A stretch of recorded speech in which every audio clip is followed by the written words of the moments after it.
اور دوبارہ ترمیم میں ترمیم کرنے کی کوشش کی گئی۔ اسحاق ڈار صاحب نے کچھ بیان بازی کی۔ ہم کوئی پٹواری تو ہے نہیں کہ ہم دیکھتے پڑھتے لکھتے نہیں ہیں، ہم پہلے دیکھتے ہیں، پڑھتے اس کے بعد رسپونڈ کرتے ہیں کہ میں نواز شریف صاحب کے لیے 14.86 ملین ڈالرز کی منی لانڈرنگ کر رہا ہوں۔ بیٹھ جائے سر، آپ کو تو نواز شریف کے ساتھ تصویر بھی نہیں۔ کل 27ویں ترمیم دوبارہ لائی گئی سینٹ میں اور دوبارہ ترمیم میں ترمیم کرنے کی کوشش کی گئی۔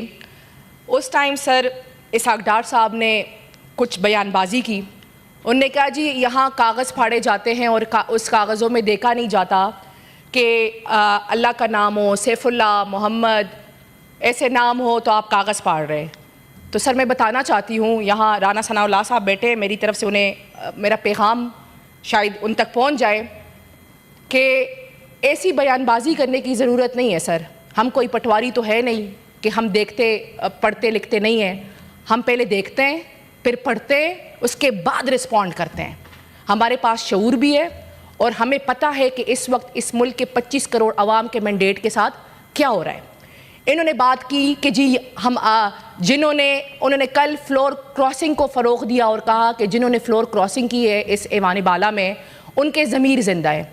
تو میں اسحاق ڈار صاحب سے پوچھنا چاہتی ہوں کہ جب 2000 میں وہ ڈیٹینشن میں تھے اور انہوں نے ایک کنفیشن کیا تھا کہ میں نواز شریف صاحب کے لیے 14.86 ملین ڈالرز کی منی لانڈرنگ کر رہا ہوں یا نواز شریف صاحب مجھ سے کروا رہے ہیں، تو کیا وہ اس ٹائم ان کا ضمیر جاگا تھا؟ پھر انہوں نے بات کی کہ جی آپ یہاں پہ کاغذ پاڑ کے اوپر پھینک رہے تو اس سے اچھا ہے آپ پیسے پھینکیں تاکہ یہاں کے اسٹاف کو کوئی فائدہ ہو جائے۔ تو سر ہمارے پاس ان کی طرح اس ملک کی چوری کا پیسہ نہیں ہے۔ جب لیڈر آف ہاؤس بیٹھے ہوں گے تو آپ اس کے لیے جو ہے نا ریمارکس دے دیں جب وہ بیٹھے ہوتے ہیں، جب وہ اس کے ایبسنس میں جو ہے اس کے ایبسنس میں جو ہے نا پلیز آپ اپنی تقریر کریں، آپ اپنی تقریر کریں۔ اچھا وہ بیٹھتے ہی نہیں سر، میں نے اس کو رسپونڈ کرنا تھا اور اس میں آپ کا ایک اور ساتھی بھی بیٹھا ہوا ہے، وہ بھی بات کرنا چاہتے ہیں۔ اچھا سر میں اس کو رسپونڈ کروں سر؟ ہمارے پاس ان کی طرح کا پیسہ نہیں ہے کہ ہم اس کو لٹائیں سر، اور نہ ہمارے پاس اتنا پیسہ ہے کہ پاناما لیکس میں ہمارے نام آئے تو ہم انڈیفینٹ میڈیکل لیو پہ چلے جائیں۔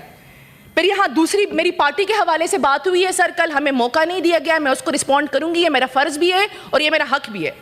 دوسری بات یہاں پہ بات ہوئی ایمن ولی صاحب، نماز کا ٹائم ہے، 1 بج گیا، پھر آپ کا ساتھی ایک آخری منٹ ایمن ولی صاحب نے بات کی سر یہاں پہ کہ سر ففنان صاحب بیٹھ جائے سر، آپ کو تو نواز شریف کے ساتھ تصویر بھی نہیں۔ I will now read out the prorogation order.